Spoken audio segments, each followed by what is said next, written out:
Eh, oke, teman. Assalamualaikum warahmatullahi wabarakatuh. Waalaikumsalam warahmatullahi Waalaikumsalam wabarakatuh. warahmatullahi wabarakatuh. Oke, eh pertama-tama ya puji syukurlah kita panjatkan sekali Allah sehingga diberikan kesempatan kita bisa berdiskusi di wawancara tentang produksi di mata kuliah produksi dan sertifikasi benih. Nah, di sini kita akan membahas tentang benih jagung. Nah, alhamdulillah juga teman-teman mahasiswa kita udah eh, mendapatkan narasumber dan alhamdulillah beliau telah hadir. Kita bersama dengan Muhammad Rifki Maulid. Ya, Bapak gimana kabarnya Pak?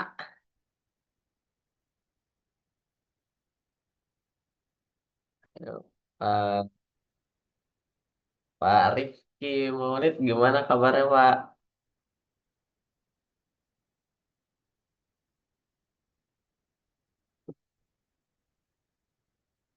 Oke.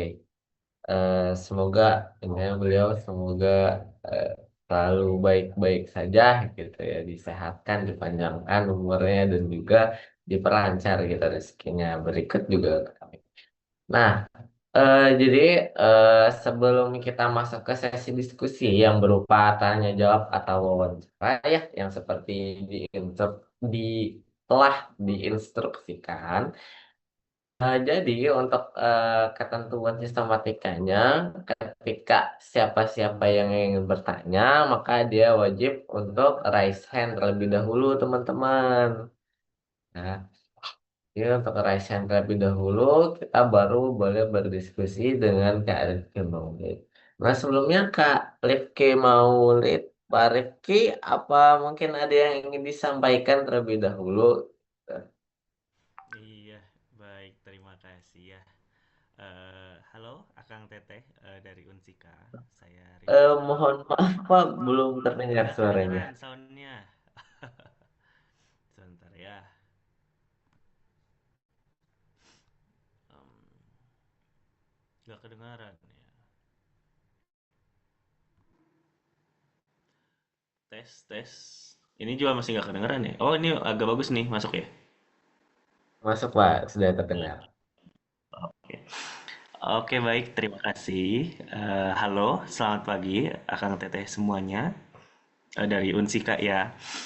Em, Saya Rifki, ya, saya dari Sinjenta. Saya juga di Karawang, ya, kerjanya saya di Karawang dan saya merupakan trialist, ya, atau bagiannya untuk pengujian produk. Jadi sebelum produk itu diluncurkan ke petani, itu akan melalui saya dulu untuk dilakukan pengujian efikasi terhadap hama, penyakit, dan tumbuhan. Sebelumnya udah ini kan ya, udah dikasih tahu mungkin karena tadinya awalnya topiknya soal produksi dan sertifikasi benih jagung bener ya. Tapi kalau saya sendiri ini di sini jauh ya. Kalau soal apa produksi sama sertifikasi benih jagung, jadi saya mungkin expert jadi ini gitu Oh, di apa pestisida gitu ya atau crop protection aja gitu. Jadi mungkin kita bisa mengerucutkan pertanyaan-pertanyaannya hanya seputar crop protection aja yang emang saya gitu di bidangnya dan saya bisa share lebih nyaman ke teman-teman semua gitu mungkin ya. Saya kembalikan lagi.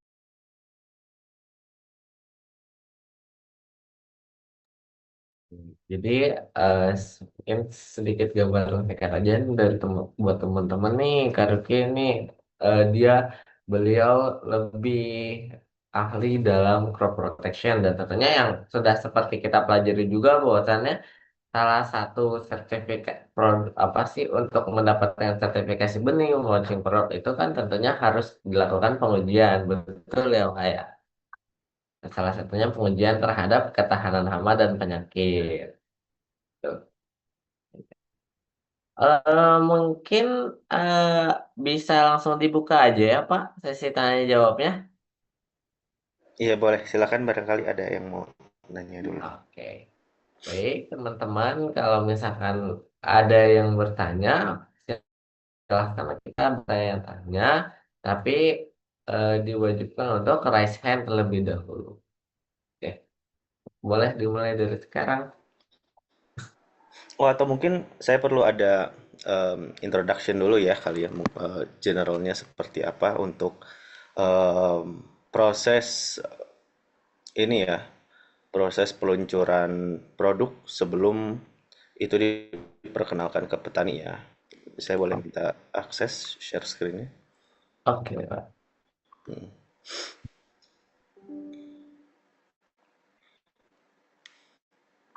Oke, ya, baik. Em, ya, teman-teman sekalian, eh kita biasanya di Syngenta itu untuk mengeluarkan ataupun meluncurkan suatu produk itu biasanya memakan waktu hingga 10 tahun gitu sampai kita menemukan bahan aktif yang baru yang teruji secara efikasinya gitu ya. Nah, jadi kita itu punya fasilitas-fasilitas riset yang tersebar di seluruh dunia gitu ya. Dan untuk Asia ini salah satunya lokasinya di Cikampek. Nah, ini tuh ditujukan dan khususnya adalah untuk menyasar market padi gitu ya. Untuk menyasar market padi kalau di Indonesia. Tapi kita juga dalam hal riset ini melakukan juga untuk menyasar market-market lainnya, misalnya jagung gitu ya, terus juga bawang ataupun tanaman horti lainnya gitu ya. Itu sekilas fasilitas riset di Syngenta ya. Nah, kalau yang teman-teman bisa kunjungin yang terdekat itu alokasinya ada di Cikampek ya. Dan selain fasilitas riset ini, kita juga punya Learning and Development Center yang memang lebih terbuka untuk umum. Kalau yang ini em, tidak semua hal kita bisa perlihatkan gitu ya ke umum, tapi kita punya Learning and Development Center lokasinya itu di Cilamaya ya, di Karawang juga masih di Karawang. Kita tersebar di 15 area seluruh Indonesia yang hampir tiap provinsinya tuh ada gitu ya. Nah, ini adalah perjalanan pengembangan teknologi perlindungan tanaman ya. Kalau kita bicara perlindungan tanaman itu artinya maksudnya pestisida. Gitu ya. Biasanya kita perhalus bahasa pestisida itu karena sudah mulai ini ya kayaknya ya stigmanya sudah mulai kurang baik gitu ya. Jadi kita kasih nama perlindungan tanaman atau bahasa Inggris itu crop protection. Nah, ini suaranya kedengeran nggak ya? Jelas nggak ya? Jelas Pak, terdengar. Jelas. Oke deh. Ya, jadi biasanya tuh kita melakukan sintesis dulu ya, sintesis dulu dari bahan-bahan yang ada di alam, gitu ya.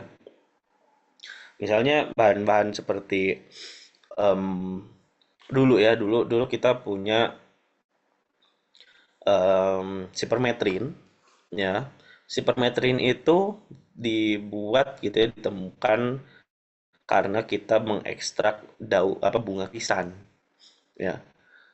Ya, jadi ekstrak bunga kerisan itu ya dengan senyawa sipermetrin itu diuji untuk eh, mengendalikan insek seperti itu.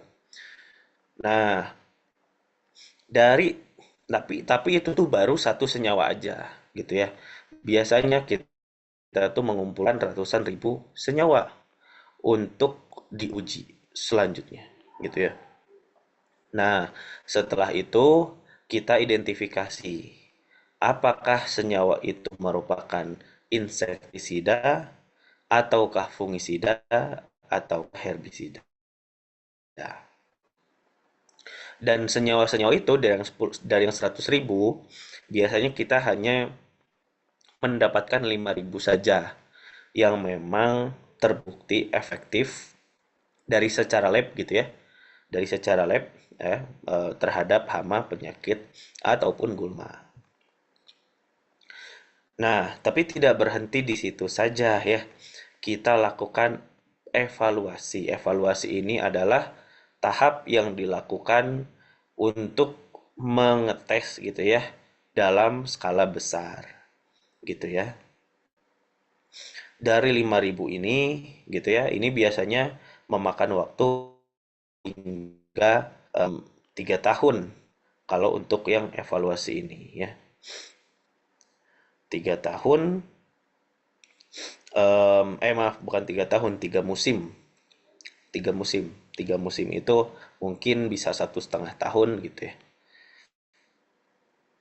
Yang biasanya itu kita pilih 30 senyawa terbaik di sana.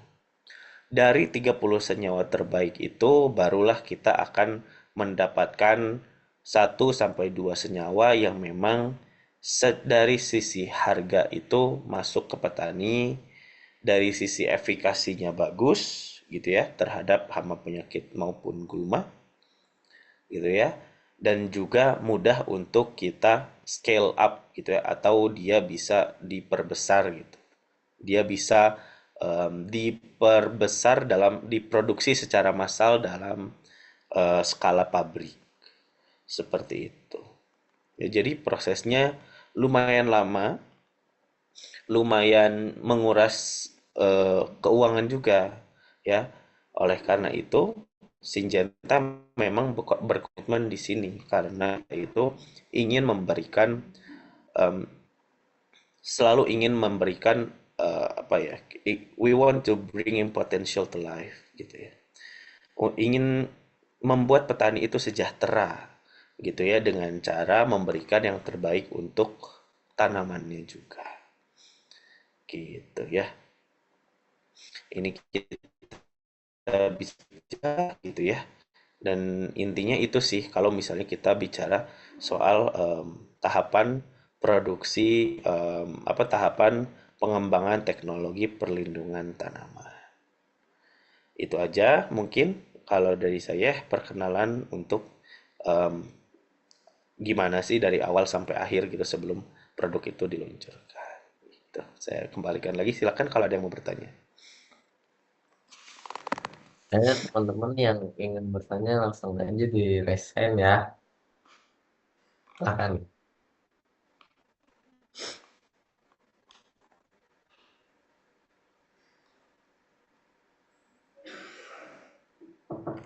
Ya, silakan. Bentar Pak. Maaf ya. Ya, silakan Rosita. Salam. Oke, baik Bapak. Terima kasih atas dari saya kesempatan untuk bertanya. Sebelumnya izin memperkenalkan diri dulu sebelumnya. Nama saya Rosita. Saya izin bertanya Pak mengenai tadi untuk perlindungan bagi si produknya ya Pak ya. Nah, itu tuh berarti Bapak untuk pengujian lingkungannya tersebut dari awal si benih tersebut diproduksi seperti itu sampai akhir atau hanya tahapan bagaimana Pak? Maksudnya tuh tahapan-tahapannya tuh memang dari awal sampai akhir atau seperti apa? Terima kasih. Ya, ya, good question. Jadi gini, karena kita ini perusahaan global ya. Jadi untuk tahapan yang keempat sama yang apa yang ketiga sama keempat itulah yang dilakukan di kami gitu ya. Jadi kita udah tahu gitu ya si apa chemical ini tuh profilnya seperti apa gitu ya. Ini untuk apa gitu baru kita lakukan pengujian yang mana yang memang kita bisa jalankan seperti itu. Dan produk yang saya maksud di sini adalah balik lagi ya produk pestisida gitu. Kalau misalnya benih gitu ya, kalau misalnya benih memang saya belum bisa banyak bicara gitu soal itu karena memang kita beda departemen dan pekerjaan juga cukup jauh gitu. Maka pusatnya dia di Kediri, dia di Kediri, ya. Em, Pasuruan, mohon maaf, Pasuruan. Sedangkan kami ini di Cikampek seperti itu ya. Mm-mm. Oke. Ya, itu mungkin. Ya, dan harusnya mungkin ya saya bisa sedikit bicara juga dan seharusnya memang untuk tahapan pengujian benih juga tidak jauh berbeda, gitu ya. Tahapan maksudnya tahapan peluncuran benih juga tidak jauh berbeda, di mana kami itu biasanya mendapatkan apa ya istilahnya ya, intinya indukannya tuh nggak dari kita gitu ya, indukannya tuh udah ada gitu dari impor gitu. Kita cukup mengkarakterisasi yang mana yang sekiranya bisa dijalankan, yang bisa cocok untuk petani Indonesia seperti itu ya.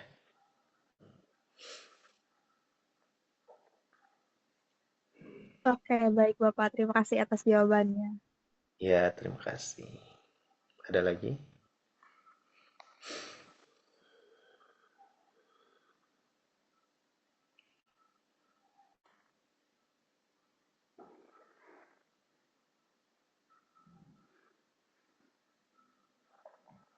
Ya, silakan Kang Salim.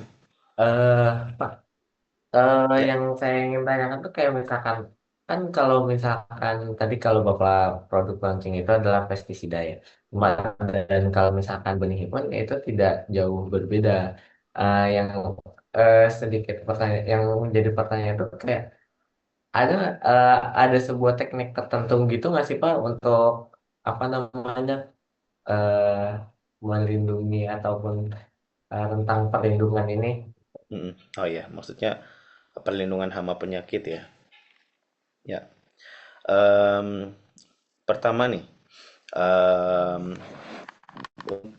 ini ya, perlindungan tanaman itu prinsipnya tuh menjaga dari tiga apa organisme pengganggu tanaman utama ya, penyakit sama gula gitu ya. Pertama adalah kita identifikasi ya. Kita identifikasi apa bahaya yang mengintai tanaman kita kan seperti itu ya. Baik yang tadi yang sudah saya sebutkan. Nah, kemudian kita harus pahami cara masuknya. Cara masuknya bagaimana cara hama atau penyakit dan tumbuhan itu menyerang tanaman kita dan bagaimana cara paling memungkinkan untuk kita kendalikan gitu ya. Hama ya, hama itu kebanyakan itu dia itu adalah menyerang langsung ke tanaman ya. Yang secara umum itu terbagi lagi jadi dua ya. Ada hama penusuk dan penghisap ya, dan juga ada hama eh, pemakan ya atau ulat gitu ya. Nah, dari cara makannya saja nanti di situ kita bisa tahu bagaimana cara pengendaliannya gitu ya. Nah, untuk hama-hama penusuk penghisap tentunya kita perlu insektisida yang memang sesuai dengan caranya gitu ya. Caranya itu menusuk dan menghisap gitu ya. Kita punya em, plenum ya dengan bahan aktif pimetrozin gitu ya ataupun Festoria ya yang dia tuh bahan aktifnya tuh em, sorry, triflumetzopirim ya. Nah, ini nanti dia bisa masuk ke jaringan silem ya, yang mana itu adalah tempat makan dari hama wereng ya, sehingga hama wereng itu nanti dia akan terkendali seperti itu. Ataupun hama ulat-ulatan yang memang ini sudah cukup banyak bahan aktif yang bermain di sana gitu ya. Yang terbaru itu adalah kita menggunakan produk Incipio. Ini dia itu adalah cara kerjanya me- dia itu masuknya tuh bukan lewat mulut, dia masuk lewat ya kulit, dia mengganggu eh, reseptor sistem reseptor GABA di ulat sehingga dia itu bisa membuat ulat itu kejang dan mati. Ya, nah itu baru beberapa contoh gitu ya, beberapa contoh dari apa cara pengendaliannya kayak gitu. Ataupun misalnya fungisida, ya, apa maksudnya penyakit itu ada macam-macam juga gitu ya, yang disebabkan oleh jamur atau fungi ya, maka pengendaliannya adalah dengan menggunakan fungisida ataupun dengan apa tuh ataupun bakteri yang pengendaliannya adalah dengan cara bakterisida. Ya. Nah, baik jamur maupun bakteri, ini keduanya ini membutuhkan energi untuk bertahan hidup, ya. Dan fungisida nanti dia akan mengontrol supaya bakteri dan jamur itu tidak bisa menerima energi, ya, tidak bisa menghasilkan energi, mohon maaf. Tidak bisa menghasilkan energi sehingga perkembangannya akan berhenti. Dia tidak akan meluas dan juga tidak akan merusak jaringan tanaman lainnya. Itu biasanya pengendaliannya seperti itu. Ataupun gulma, ya. Gulma itu ada secara umum ada 3 jenis, ya. Gulma itu ada 3 jenis. Ada gulma daun lebar, gulma daun sempit, dan juga gulma taki-takian. Ya. Gulma daun lebar ini em, apa bahan aktif yang bisa mengendalikannya itu banyak nih, ya. Yang terbaru adalah fluorpyroxyfen benzil, ya. Ataupun kita bisa pakai yang agak lama dimetil amina, gitu ya. Ataupun yang lebih lama lagi, metil metsulfuron. Ini bisa nih, ya. Sedangkan kalau gulma daun sempit, ini kita bisa pakai bahan aktif yang baru juga gitu ya. Ada pretilaklor, ya. Kemudian juga ada etoksisulfuron, ya. Kemudian selain itu ada butil sihalofo, ya. Nah, jadi ada apa beda gulma aja udah beda nih nanti bahan aktif yang teman-teman harus tahu gitu ya. Itu adalah pinter-pinter teman-teman mengidentifikasi gulma itu ya, apakah dia masuk golongan daun lebar, daun sempit, atau teki-tekian. Gitu ya. Setiap produk dia punya keunggulannya masing-masing. Misalnya kalau untuk di padi itu kita punya topmos ya untuk pengendalian daun sempit. Dan juga kalau untuk di jagung kita biasanya menggunakan em, atrazin plus mesotrione yang dicampur dengan nikosulfuron ya, atau kita tuh produknya Kalaris. Ya, Kalaris itu untuk mengendalikan baik gulma daun lebar, daun sempit maupun teki-tekian yang memang sulit untuk dikendalikan gitu di tanaman jagung. Seperti itu. Ya, itu mungkin ya. Jadi dari simpelnya adalah kita mengenali dulu bahayanya, kemudian kemudian kita harus tahu cara masuknya sehingga kita tahu cara pengendaliannya. Barangkali itu ya. Eh, Pak, tapi ini kalau misalkan ini kan tentang kayak eh, tadi sempat dibahas juga sebuah zat aktif gitu ya Pak. Nah Hmm. sebenarnya itu kalau misalkan secara prinsip ternyata perlindungan itu yang penting adalah kita identifikasi dan mengetahui Recording in progress. yang lain-lain gitu kan sesuai prinsipnya. Cuman eh, apakah untuk kayak misalkan zat aktif khususnya pestisida yang digunakan untuk tanaman dan yang digunakan untuk benih itu ada sama aja atau ada suatu zat tertentu nih yang nggak boleh ada di benih tapi boleh ada di tanaman, boleh ada di benih, tapi nggak boleh ada di tanaman. Paling gitu, Pak. Ya, mungkin maksudnya ini ya kita bahas soal residu ya, residu pestisida gitu mungkin ya. Hmm. Apakah nanti hasil aplikasi dari pestisida ini akan mempengaruhi residu yang ada di hasil produksi benih gitu. Ya betul, Pak. Nah, ya. Nah, jadi prinsipnya adalah setiap produk perlindungan tanaman yang kita pakai itu kita harus tahu juga ya, dia akan memberikan residu berapa lama di tanaman. Sehingga dari situ kita bisa ukur sebelum kita panen itu gitu ya, kita jangan nyemprot sekian harinya gitu ya. Sehingga apa? Nanti dia tidak akan ada akumulasi residu di benih gitu ya. Ataupun misalnya lebih bahaya lagi kalau misalnya nanti jadi ini gitu ya, jadi pakan ataupun bahan pangan kayak gitu. Jadi ada istilah residu ini. Setiap fungisida, insektisida maupun herbisida dia memiliki residunya masing-masing.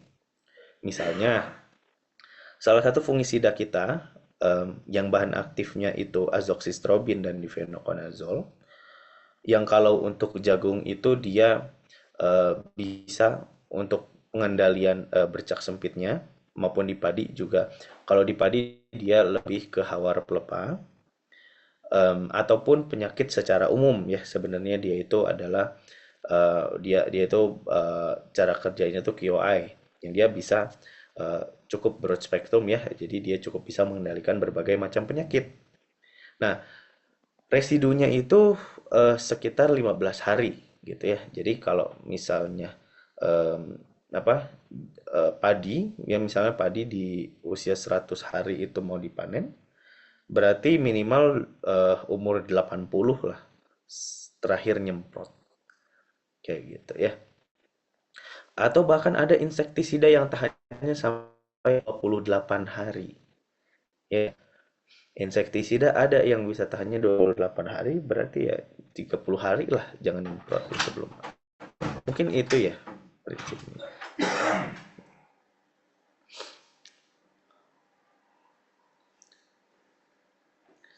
Ada lagi?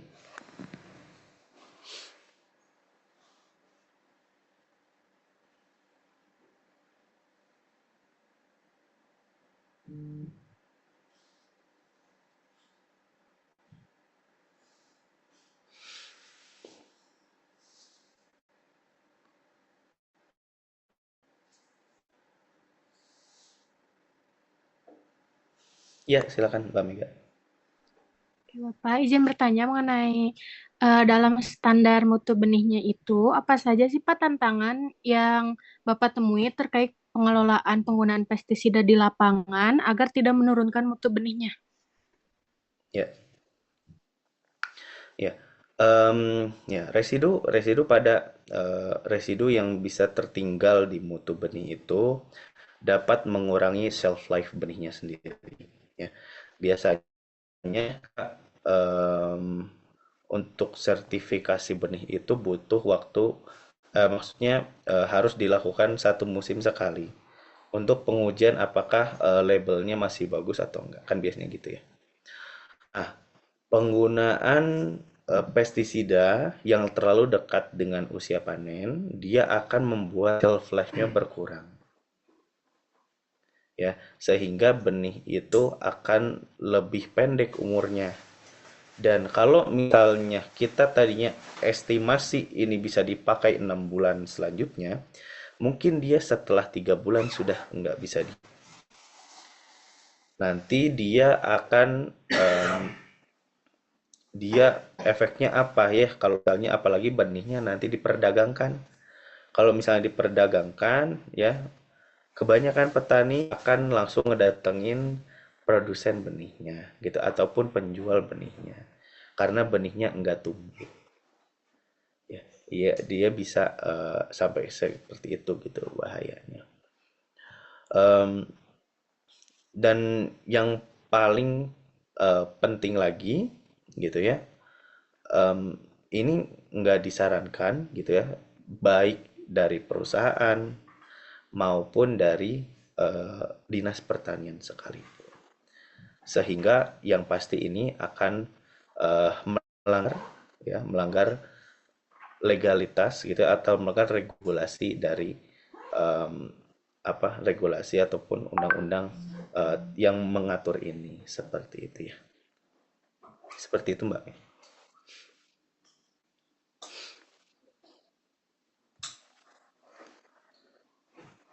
Terima kasih. Oke, ada lagi.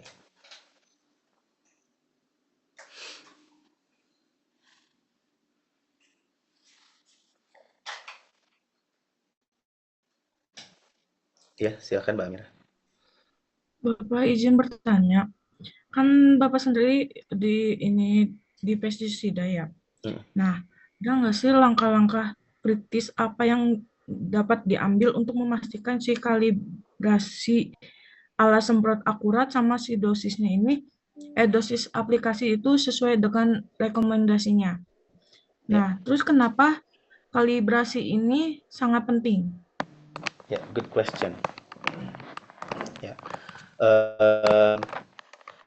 dari kalibrasi adalah dia untuk memastikan gitu ya, memastikan hasil aplikasi kita itu merata dan sempurna gitu ya. Dan kalibrasi itu dilakukan tidak hanya sekali seumur hidup ya, tapi dia dilakukan setiap kali kita ingin melakukan aplikasi pestisida. Kalibrasi ini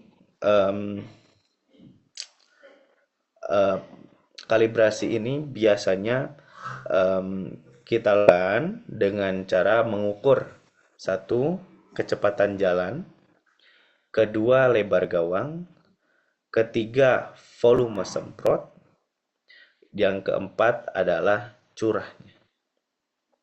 Ya.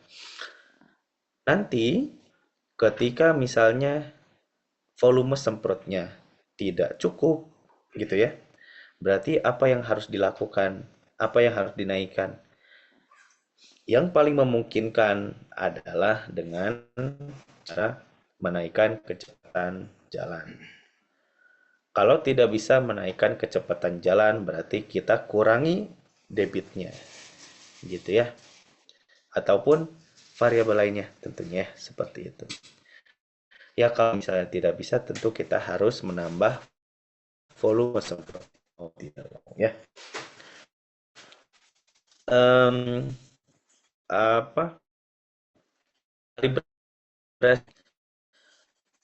Dia saat ini kondisi petani kita itu kebanyakan tidak melakukan kalibrasi dengan benar ya. Tidak melakukan dengan benar itu dalam artian nggak dilakukan sesuai saran tadi ya. Dia sebenarnya harus setiap nyemprot tuh harus kalibrasi dulu. Yang akibatnya apa ya? Yang akibatnya karena ini sudah membudaya, nanti mungkin teman-teman ketika ingin produksi ataupun benih jagung yang bagus gitu ya, itu akan kesulitan dan harus training lagi gitu, harus training training mungkin labornya gitu, buruhnya gitu ya, itu harus dilakukan lagi gitu. Itu kendala yang bisa kita hadapi gitu kan sekarang kayak gitu. Yang sebenarnya ini penting, yang teman-teman itu harus paham betul kenapa ini penting, dan harus bisa mengajarkan juga nanti ke ininya, ke labornya gitu, dan harus bisa menekankan gitu, karena kebanyakan petani itu tidak melakukan ini dengan benar.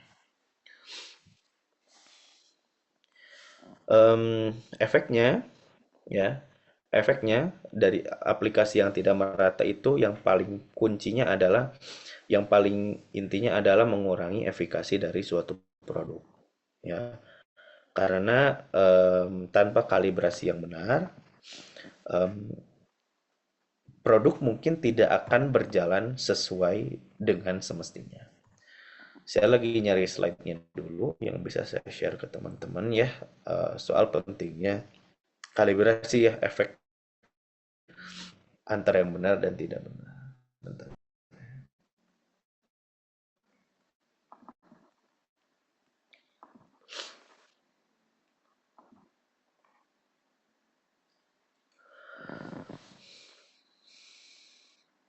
Ya, kenapa sih kalibrasi harus dilakukan gitu ya? Karena balik lagi ya, kalau misalnya volume semprotnya cukup, maka dia akan cukup juga untuk mengcover seluruh bagian tanaman yang membutuhkan perlindungan, gitu ya.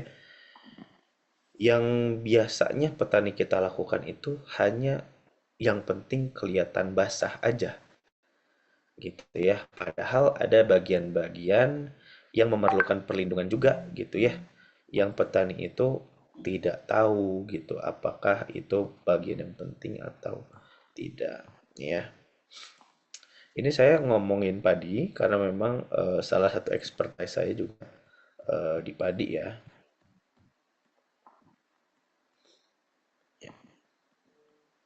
Ya, ini teman-teman bisa lihat ya. Ini ada gambar kiri sama kanan. Ya, kita coba semprotkan eh, fluorescence ini ya, cairan fluorescence yang dia itu kalau di center pakai sinar UV itu nanti dia nyala gitu ya.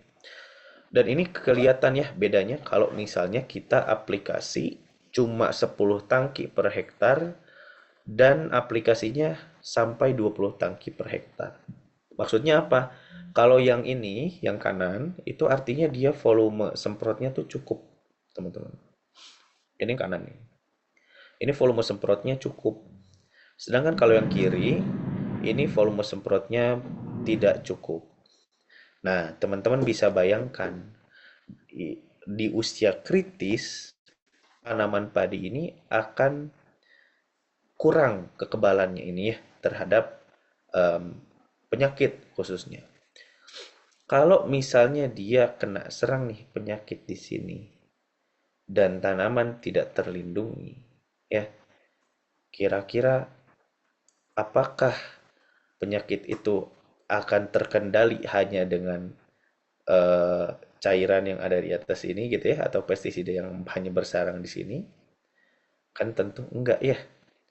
Maka aplikasi dengan jumlah volume semprot yang cukup itu akan memudahkan produk untuk dapat mengendalikan hama ataupun penyakit sasarannya.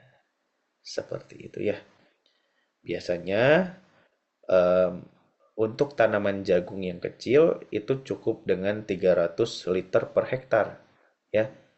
Ataupun tanaman padi yang kecil juga dia cukup dengan 300 liter per hektar. Tapi kalau sudah besar itu harus sudah dinaikkan hingga 500 liter per hektar. Itu volume semprot standar pada umumnya. Seperti itu. Dan yang paling penting lainnya adalah kita memastikan alat-alat yang kita gunakan itu benar ya, dapat berfungsi dengan baik. Jangan sampai nozzle-nya itu berlubangnya besar banget gitu ya, sehingga nanti hasil semprotannya itu nggak rata juga, ataupun bahkan dia menetes gitu di ujung nozzle-nya ya. Ini saya ada salah satu video bagaimana cara melakukan kalibrasi pestisida ya, supaya teman-teman lebih ke gambar. Sebentar ya. Ini teman-teman bisa akses di YouTube ya.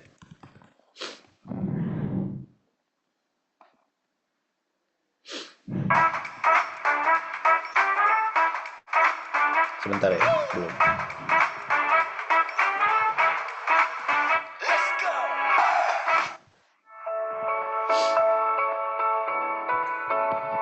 Berikut ini adalah cara kalibrasi alat semprot secara sederhana. Belum di-share ya Pertama, soalnya. tentukan luas area yang akan disemprot. Misalkan area yang akan disemprot adalah 25 meter persegi. Gunakan APD sesuai dengan produk perlindungan tanaman yang akan disemprot, atau ikuti saran dari label pada produk. Tentukan nozzle yang akan digunakan. Masukkan sejumlah air yang disesuaikan dengan takaran ke dalam tangki. Bila menggunakan sprayer manual, pompa sprayer sampai maksimal. Lalu mulailah menyemprot area 25 meter persegi yang sudah disiapkan secara merata dengan kecepatan jalan normal. Keluarkan sisa air di dalam tangki dan hitung berapa sisa airnya.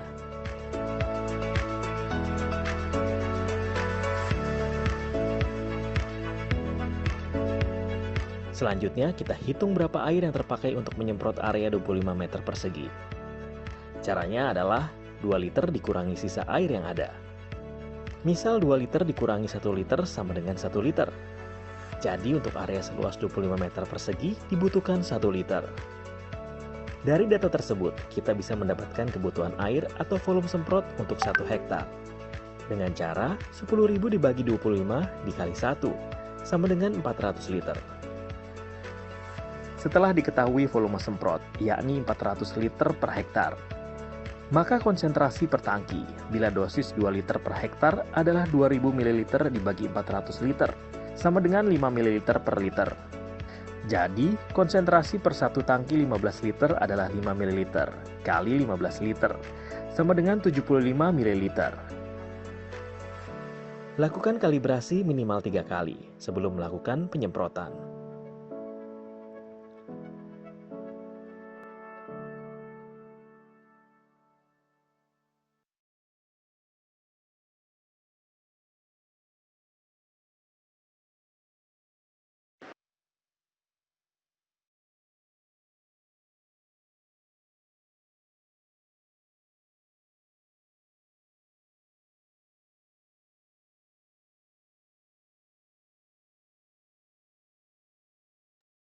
Bapak, mohon maaf, masih di mute, Pak.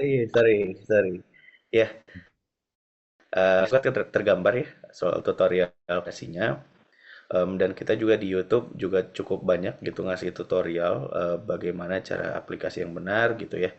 Kemudian juga bagaimana cara memberikan perlindungan tanaman yang baik, itu juga cukup banyak di YouTube kita gitu ya, maupun sosial media kita ya, ada di Facebook juga. Dan kita juga lagi coba untuk reach ke TikTok gitu ya. Itu mungkin. Terima kasih pertanyaannya. Good question, Pak Amir.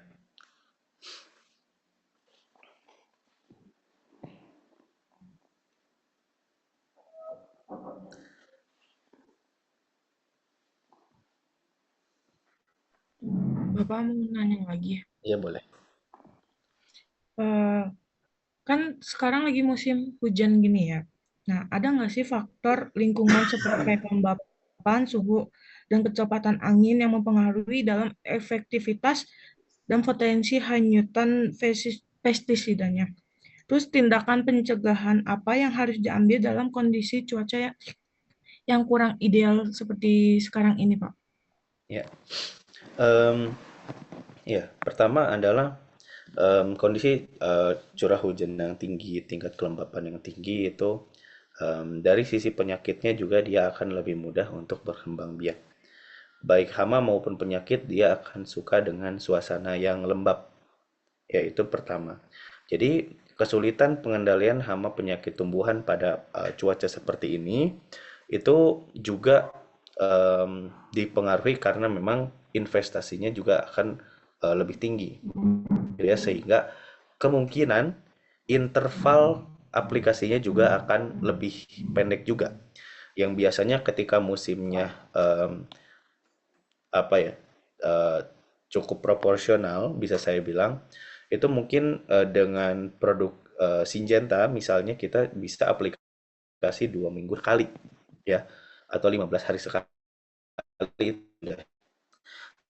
Tapi dengan kondisi kita mungkin partnya dan memperhatikan fase-fase yang lebih kritis. Misalnya apa? Fase pertumbuhan anakan ya, kalau di jagung mungkin nggak ada sih. Ya kalau di padi mungkin ada. Ataupun kalau jagung yang fase kritisnya adalah fase pembentukan tongkol. Ya, fase pembentukan tongkol. Di fase kritis itu jangan sampai tongkol jagung itu jangan sampai tanaman jagung itu mengalami stres sehingga dia bisa berkurang jumlah ataupun produktivitas si jagungnya itu sendiri. Itu yang pertama dari sisi hama, penyakit dan tumbuhannya. Kalau tadi saya sempat nyinggung di stagingnya ya, di fase tanamannya. Kemudian selain itu dari praktik aplikasinya ya, ini juga akan berpengaruh karena dengan cuaca seperti ini, paginya cerah, sorenya hujan ya. Artinya apa? Artinya kita cuma punya waktu dari jam 7 hingga jam 10 gitu ya untuk aplikasi pestisida ya, atau mungkin sekitar 3 jam.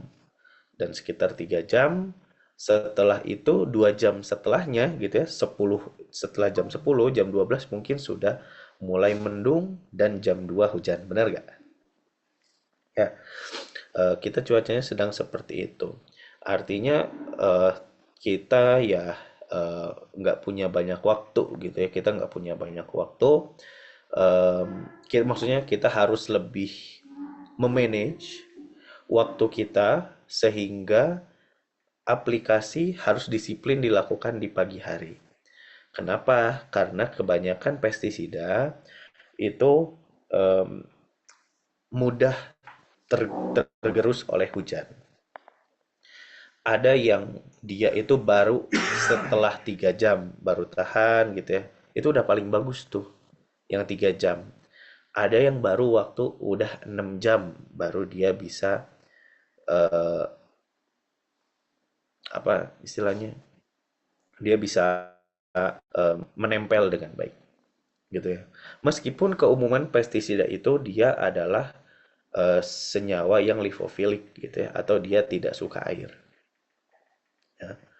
Dia itu kebanyakan pestisida itu tidak suka air ya, yang harusnya itu dia tahan juga terhadap hujan. Cuman ya itu balik lagi, ada yang bisanya 6 jam, ada yang syukur-syukur 3 jam, dan yang paling surprise adalah ada akhir-akhir ini produk yang bisa hingga 1 jam setelah hujan turun itu dia masih mengendalikan. Ini tergantung produknya tuh apa gitu ya.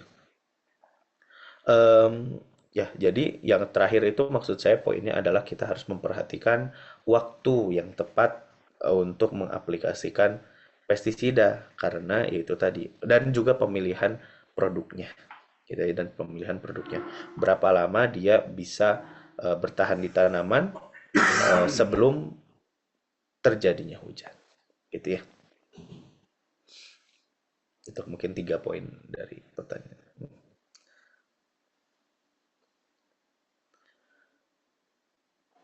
Oke. Silakan Mbak Nida. Bentar Bapak. Kalau menurut Bapak sendiri, bagaimana sih Pak teknik atau teknik perlakuan benih lainnya gitu dalam membantu mengurangi ketergantungan pestisida itu di lapangan, Bapak? Ya. Terima kasih. Good question. Jadi perlakuan benih ini saya kasih gambaran dulu ya. Perlakuan benih ini bisa dibilang belum cukup umum untuk dilakukan oleh petani di Indonesia. Tapi sudah banyak petani yang melakukan itu ya. Perlakuan benih itu bisa dilakukan dengan cara melarutkan ataupun merendam benihnya baik dengan fungisida maupun insektisida. Ya, itu pada dasarnya tuh bisa gitu ya.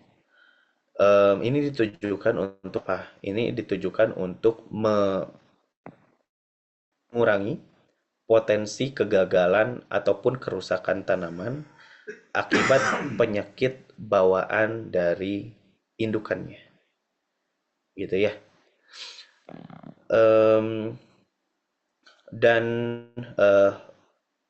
sudah banyak juga produk-produk yang bisa kita kita bisa pakai gitu ya, dan memang sudah terregistrasi untuk melakukan untuk digunakan sebagai produk perlakuan benih ya.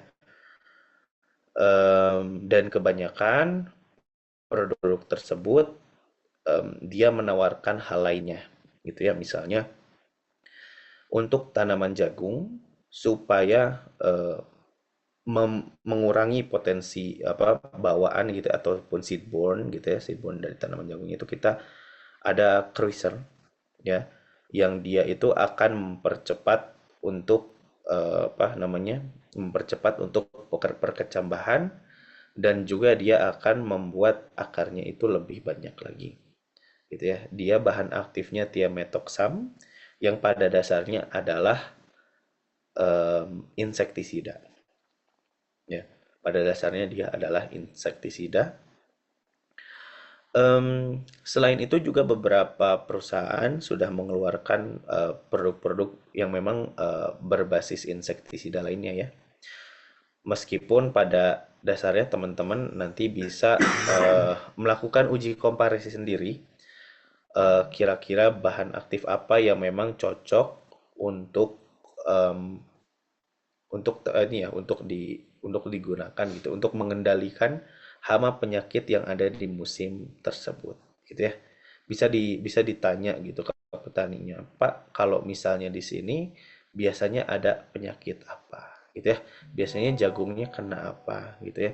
Nah, itu adalah salah satu cara kita eh, untuk mengendalikan ataupun secara preventif gitu ya, menghindari dari serangan penyakit akibat dari seedborne gitu ataupun bawaan. Em, Seedborne sendiri nanti dia akan menimbulkan kerentanan tanaman terhadap penyakit tertentu gitu ya. Karena ya itu balik lagi karena dia udah punya bawaannya gitu. Bawaannya bukan malah bikin dia resisten gitu kan, tapi malah membuat tanaman itu menjadi terganggu. Em, Ya, saya coba pikir dulu nih. Ya, ataupun teman-teman ya, teman-teman di jagung itu sudah mulai ada penyakit akar ya. Sudah ada mulai penyakit akar. Nah, maka untuk penyakit akar teman-teman nanti perhatian, perlu perhatian juga serangan em, ya mungkin kita bilang nematoda gitu ya. Nematoda ini salah satu musuh tanaman yang sangat penting dan sulit dikendalikan. Kenapa? Karena kita sudah tidak punya opsi lagi. Ya, kita sudah tidak punya opsi lagi untuk em, em, untuk ini ya, untuk apa namanya, untuk mengendalikannya setelah tanaman itu ada gitu ya. Maka selain olah tanah yang baik gitu ya, jadi teman-teman juga hindari produksi jagung eh, hanya dengan TOT gitu ya. Jadi nggak pakai olah tanah gitu ya. Jadi teman-teman harus olah tanah, harus eradikasi gitu ya. Sehingga nanti tanaman tanaman teman-teman juga nggak ini gitu, nggak tumbuh, nggak terganggu, dan salah satunya itu lewat seedborne itu sendiri gitu ya. Nah, tanah itu nanti teman-teman perlu aplikasikan juga itu. Perlu ada aplikasi secara infuraw gitu ya. Secara infuraw bisa baik insektisidanya maupun fungisidanya seperti itu. Itu Mbak Anida.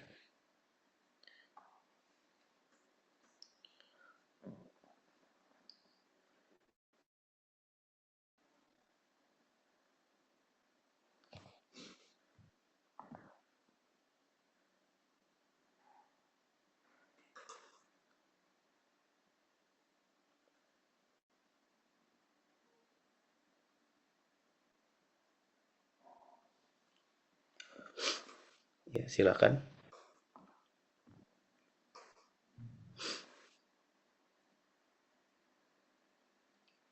Oke, Pak, izin bertanya mungkin gimana sih peran penggunaan pestisida itu dalam menjaga kemudian varietas, terutama mungkin juga ini hilirisasi dalam proses pasca panen gitu ya Pak. Terkait dengan pengaruh pestisida tuh selama masa penyimpanan, mungkin penyimpanan benih dan juga penyimpanan hasil produksi pertanian gitu Pak. Ya, baik.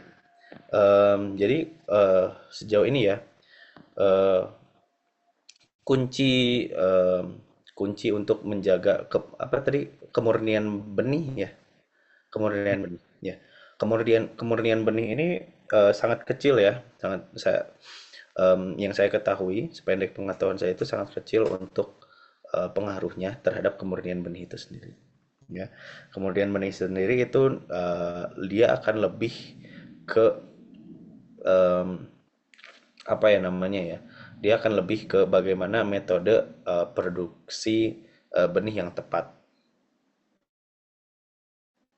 Meskipun tentu herbisida di sini juga memegang peranan penting untuk menjaga apa namanya, benih itu sehingga dia tidak kemasukan eh, ya apa namanya tuh. Jadi ada juga nih apa, ada varietas padi memang ya itu sebenarnya gitu ya. Sehingga dia nggak ngebawa gitu ke benihnya nanti. Itu ada gulma padi-padian gitu ya. Kalau buat padi. Kalau buat jagung sejauh ini sih aman ya, karena nggak ada gulma jagung-jagungan gitu. Ya, jadi nggak apa, kalau jauh sejauh ini, kalau jagung sejauh ini aman gitu ya. Em, Kemudian juga shelf life ya tadi ya. Yaitu tadi kalau misalnya kita nggak manage soal residunya, mungkin shelf life-nya bisa berkurang gitu. Jadi penting buat kita untuk memahami produk itu residunya berapa hari gitu, sehingga kita nggak aplikasi sekian hari sebelum panennya gitu mungkin.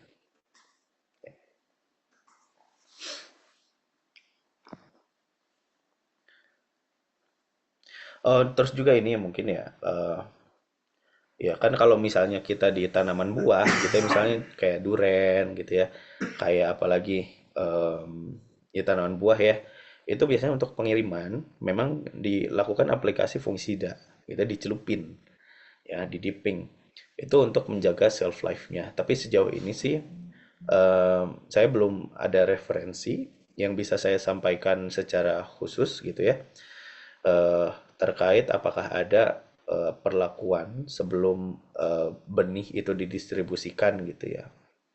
Kalau di covernya mungkin bisa ya. Kalau di covernya mungkin bisa. Tapi kalau untuk secara langsung saya belum bisa kasih info yang gitu ya ke teman-teman semuanya. Gitu.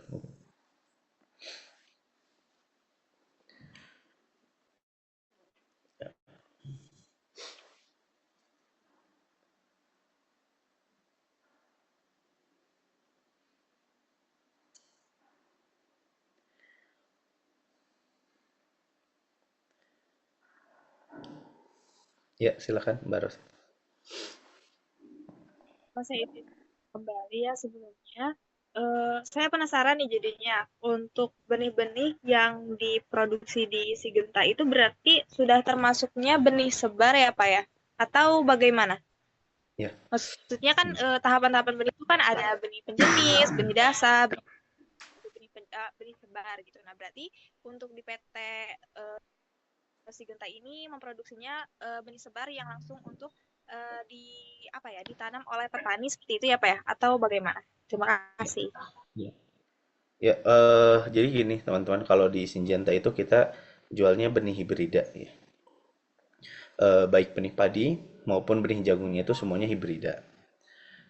Yang memang dia tidak bisa ditanam ulang gitu ya. Dan atau kalau istilah di inbrida juga ya, termasuk golongan benih sebar juga gitu ya. Jadi ya apa, kalaupun dikasih label gitu ya, kalaupun dikasih label ini bahkan bukan ungu, ini bahkan udah biru gitu ya, nggak bisa ditanam ulang karena ini hibrida ya. Nanti turunannya mungkin dari sisi tanamannya akan sama-sama aja gitu ya, tapi ketika ditanam ulang ternyata isinya kosong ya, ternyata terlalu jauh gitu, terlalu jauh dan terlalu banyak mungkin terlalu banyak hampanya seperti itu, Mbak Ros. Oke, baik Bapak. Terima kasih. Ya, sama-sama.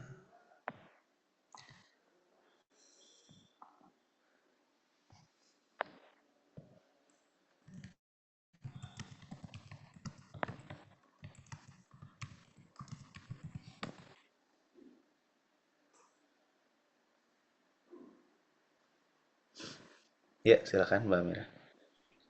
Pak izin bertanya lagi. Kalau nggak salah itu kan Bapak kurang familiar dalam detail sertifikasi benih ya. Ya. Nah, eh, Bapak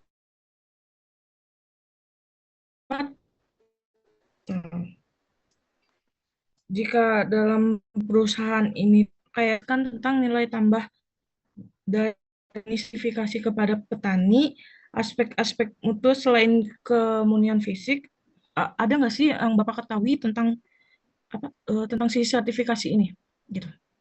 Iya. Saya ya karena balik lagi ya, jadi gini, saya mungkin boleh spill sedikit ya. Syngenta itu mungkin memang induk perusahaannya itu dia di ininya gitu ya, dia di pestisidanya ya. Sementara itu dia punya anakan perusahaan untuk bagian benihnya, kira-kira kayak gitu simpelnya ya. Samalah kayak Indofood gitu ya.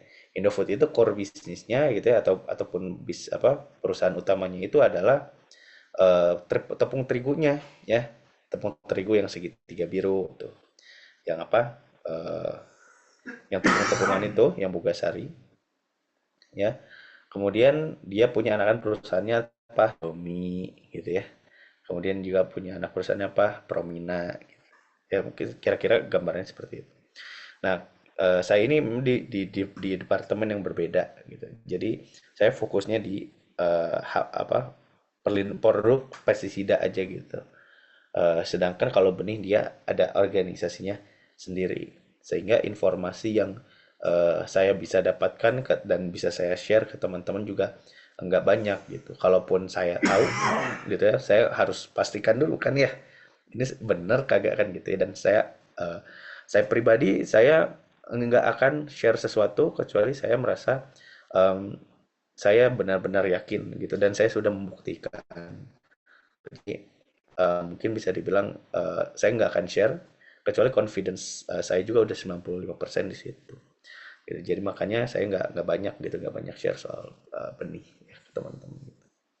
Itu mungkin karena emang pekerjaannya nggak di situ, simpelnya gitu deh. Ya. Kalau proses produksi benih ya, dan termasuk proses produksi benih ya, termasuk proses produksi pestisida aja saya tidak di-share terlalu banyak gitu kan, karena memang Recording stopped. karena memang setiap departemen memiliki caranya sendiri gitu ya, dan kita juga fokus gitu ke kerjaan kita masing-masing. Jangankan ya, maksudnya jangankan ke Recording in departemen yang lain progress. gitu. Jangankan ke departemen yang lain gitu ya, tapi ke sesama Recording departemen aja stopped. mungkin Recording in ada yang progress. tahu gitu Mbak Mira.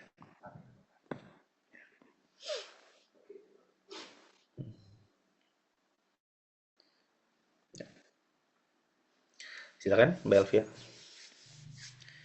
Ingin bertanya Pak, apa metode dalam mengukur potensi risiko resistensi patogen dan hama terhadap bahan aktif dalam jangka panjang?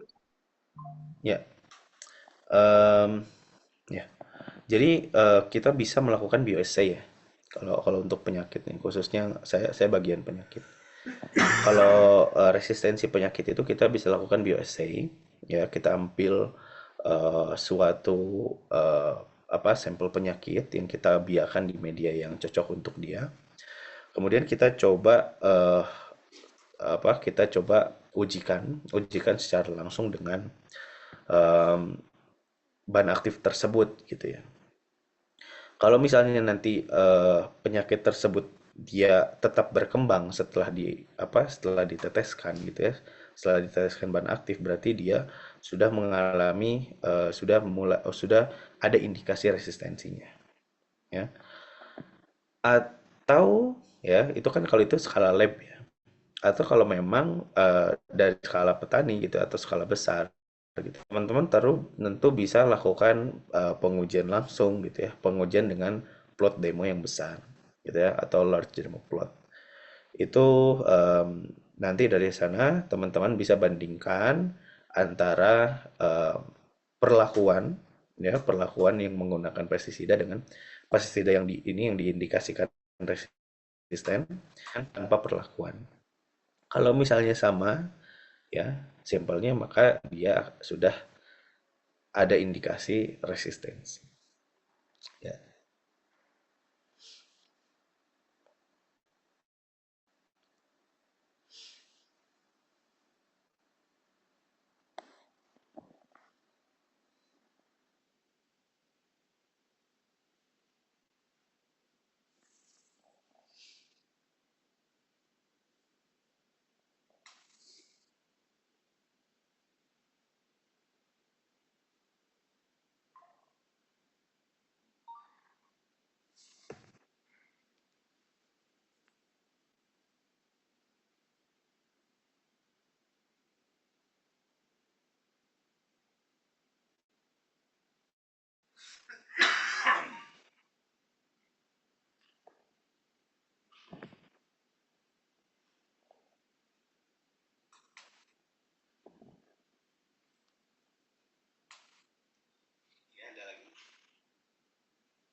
Belum nyala mic-nya.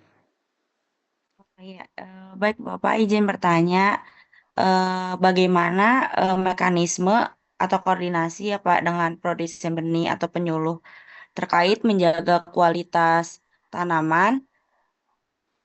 Dari ulang ya Pak Ya, pertanyaannya. coba. Bagaimana mekanisme koordinasi dengan produsen benih atau penyuluh terkait menjaga kualitas tanaman dari awal tanam hingga panen? Bagaimana cara koordinasi antara produsen penyuluh gitu ya, mulai dari awal tanam hingga panen Pak. ya, mulai dari awal tanam hingga panen. Oke, jadi yang saya ketahui dari produksi benih sebelum jauh-jauh dari sebelum dulu ya, jauh dari sebelum produksi benih itu, produsen benih dia harus mendapatkan sertifikasi dulu nih. Dia harus mendapatkan sertifikasi dulu sebagai produsen benihnya, ya. Yang bisa, kalau dulu tuh namanya BPSB gitu. Nanti teman-teman boleh cek kalau sekarang BPSB namanya apa. Ya. Nanti dari BPSB setelah dapat nomor izinnya, teman-teman nanti akan digabungkan ke dalam komunitas produsen benih. Ya. Nah, nanti dari komunitas tersebut gitu ya, teman-teman bisa berkoordinasi juga antar sesama produsen ya, antar sama produsen benihnya. Yang pastinya adalah ketika teman-teman melakukan penanaman, itu akan dilakukan kunjungan secara rutin oleh BPSB untuk memastikan tanaman teman-teman layak, gitu ya. Untuk memastikan kondisi tanaman teman-teman layak. Nah, biasanya di sini aplikasi pestisida itu diperlukan dengan maksimal. Supaya apa? Supaya meminimalisir CVL-nya itu sedikit gitu, untuk memastikan CVL-nya nanti sedikit gitu ya. Ataupun kontaminannya juga harus dipastikan memang sedikit gitu ya. Apalagi beberapa varietas saat ini ya, dia sudah mulai menunjukkan seedborne yang terlalu tinggi gitu ya, sehingga jumlah kejadiannya di petani itu sangat tinggi sekarang, kayak gitu. Dan nanti ketika ketika sudah eh, kalau nggak salah tuh dia hampir hampir hampir 15 sampai 30 hari sekali dia mungkin ada kunjungannya gitu.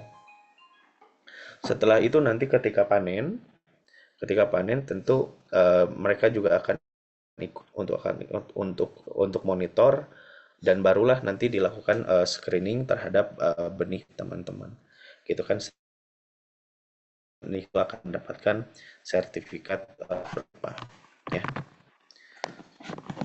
Tapi ya namun ini baru dari ini aja ya, baru dari di atas kertas aja. Di atas kertasnya seperti itu. Selebihnya sih mungkin akan terus diupdate ya dari BPSB ini seperti apa. Jadi saran saya, kalau misalnya memang ingin menekuni gitu ya di bagian produksi benih, tentu harus selalu ikut ya. Bisa dimulai dari pengambilan sertifikat pengambilan izin produsen benihnya gitu ya. Itu barangkali.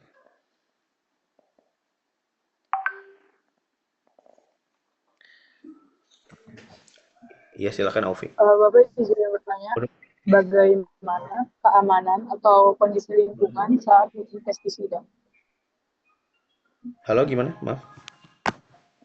Bagaimana keamanan atau kondisi lingkungan saat uji pestisida? Bagaimana cara? Bagaimana keamanan atau kondisi lingkungan saat uji pestisida? Saat uji pestisida. Keamanan kondisi lingkungan saat uji pestisida. Bagaimana keamanan dan agak ini ya pertanyaannya, agak coba boleh ini backgroundnya dulu, barangkali ada case apa gitu. Mungkin ini Kang Rifki, Ya. pertanyaannya itu ketika lagi pengujian pestisida, KSE-nya itu seperti apa? Seperti itu. Ya. SOP-nya itu seperti apa gitu, Pak? Ya, jadi kita itu ada ya kita ada prosedur keamanan dan keselamatan saat aplikasi pestisida, atau biasanya kita kenal dengan istilah 5 golden rules ya. Atau kita bisa simplifikasi dengan 5 tepat ya. 5 tepat dan 5 golden rule ini sebenarnya hal yang berbeda, dimana kalau misalnya 5 golden rule itu mencakup teman-teman harus pakai alat pelindung diri, harus menggunakan harus membaca label, kemudian harus melakukan 5 tepatnya itu sendiri ya, kemudian menjauhkan ya pestisida dari jangkauan anak-anak, dan mengaplikasikannya secara tepat ya. Itu adalah 5 golden rule yang dimiliki ataupun yang biasanya ada diaplikasikan di pertanian seperti itu. Kemudian ini masuk ke 5 tepat ya, yaitu tepat dosis, tepat takaran, tepat cara, tepat waktu ya, dan tepat sasaran ya. Jadi itu adalah prosedur keamanan dan keselamatan dari ini ya, dari aplikasi pestisida. Kalau boleh tahu ini sampai jam berapa ya? Maaf, karena harus segera ini ya.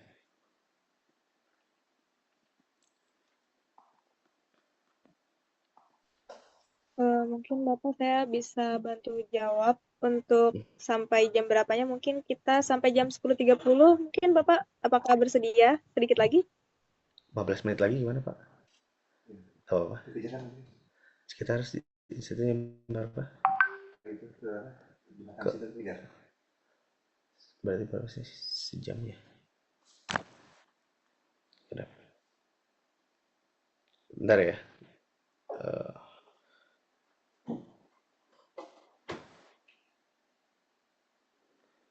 kejar sih Pak. Iya. 11.30. Boleh. Iya Pak. Oke, boleh. Silakan.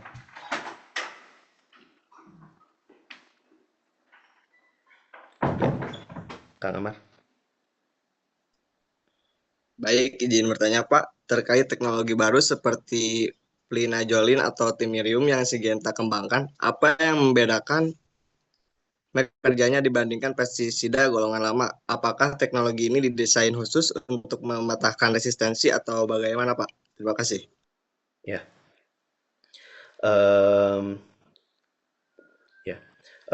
Jadi gini, insektisida secara alami dia akan mengalami resistensi karena yang pastinya adalah penggunaan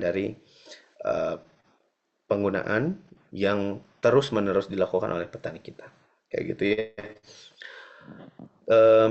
Plinazolin itu merupakan pestisida dengan bahan aktif yang baru, cara kerja yang baru, yang belum dikenali oleh hama itu sendiri.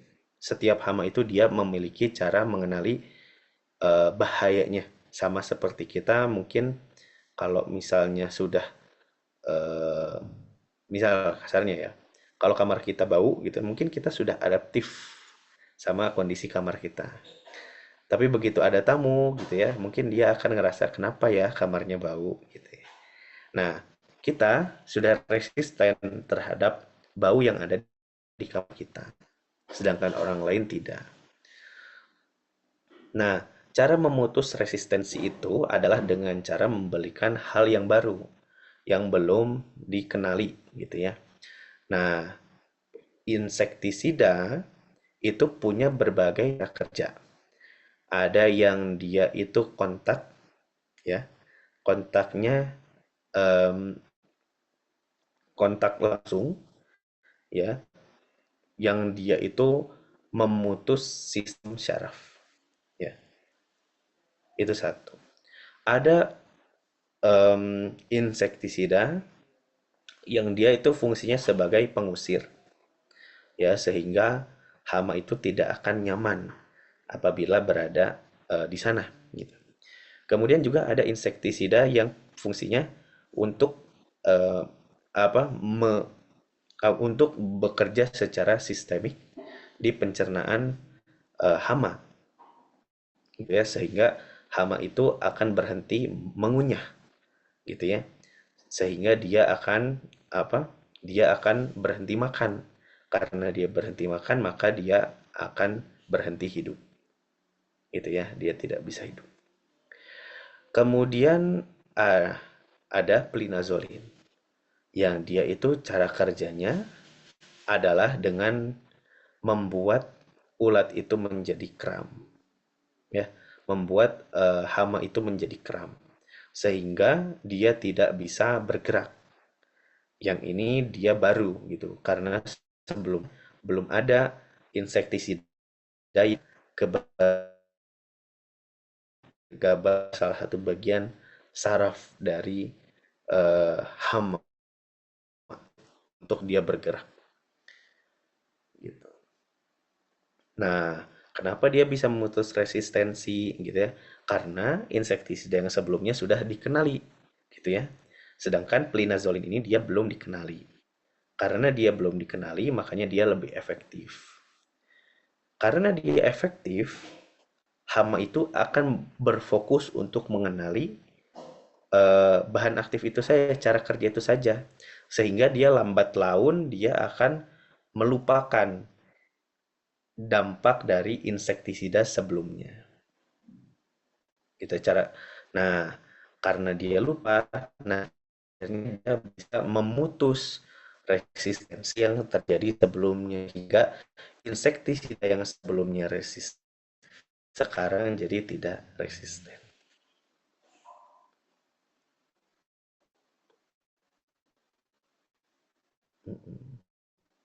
Istilah dia teknologi baru ini memutus resistensi. Sama nanti juga untuk pengendalian fungisida gitu, secara fungisida, herbisida juga sama. Lambat laun herbisida yang tadinya resisten mungkin 20 tahun lagi dia akan enggak resisten gitu. Maka penting buat teman-teman untuk merotasi nih, salah satu cara pengendalian hama yang terbaik apa? Salah satu cara mengendalikan hama yang benar adalah dengan cara melakukan rotasi pestisida gitu ya, yang golongannya itu berbeda ya.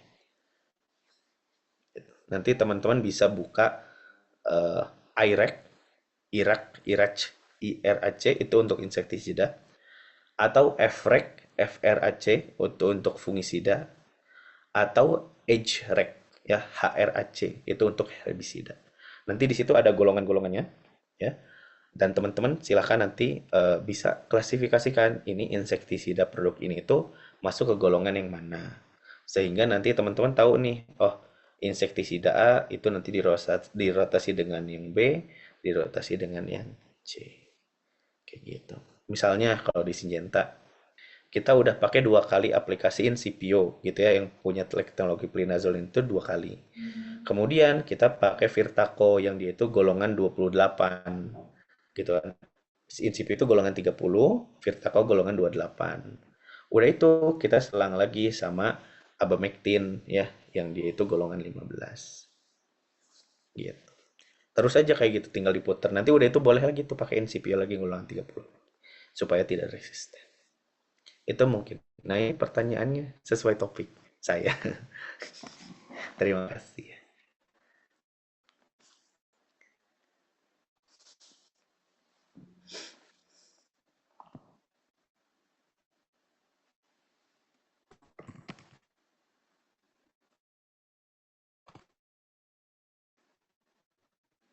Oke, ada lagi? Terakhir mungkin ya.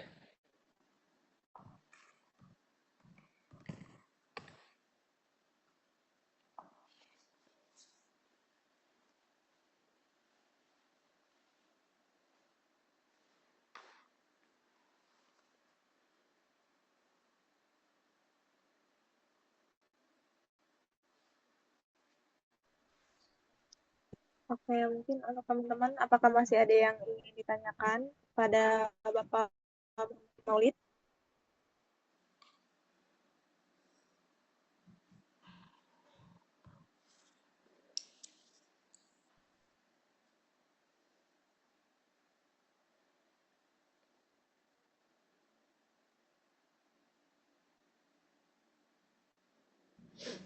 Kalau misalkan memang sudah tidak ada yang ingin ditanyakan, mungkin bisa kita tutup ya. Tetapi Bapak izin, kami ingin meminta dokumentasi terlebih dahulu.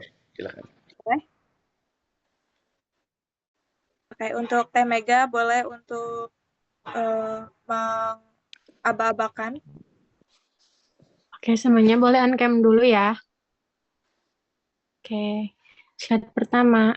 1, 2, 3.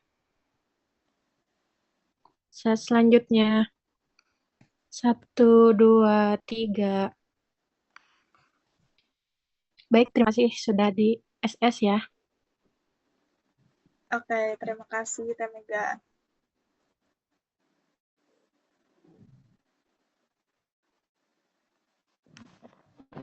Baik. Kita cukupi pembahasan kita pada kali ini. Terima kasih banyak kepada Pak Muhammad Maulid yang udah bersedia meluangkan waktunya untuk kami. Terus juga semangat terus buat kita semoga diperlancar lah untuk menjalani tugas ini. Oke, mungkin cukup sekian dari kami. Wabillahi taufiq wal hidayah. Wassalamualaikum warahmatullahi wabarakatuh. Terima kasih ya, teman-teman. Ya, sama-sama juga. Terima kasih atas waktunya. Mari izin live.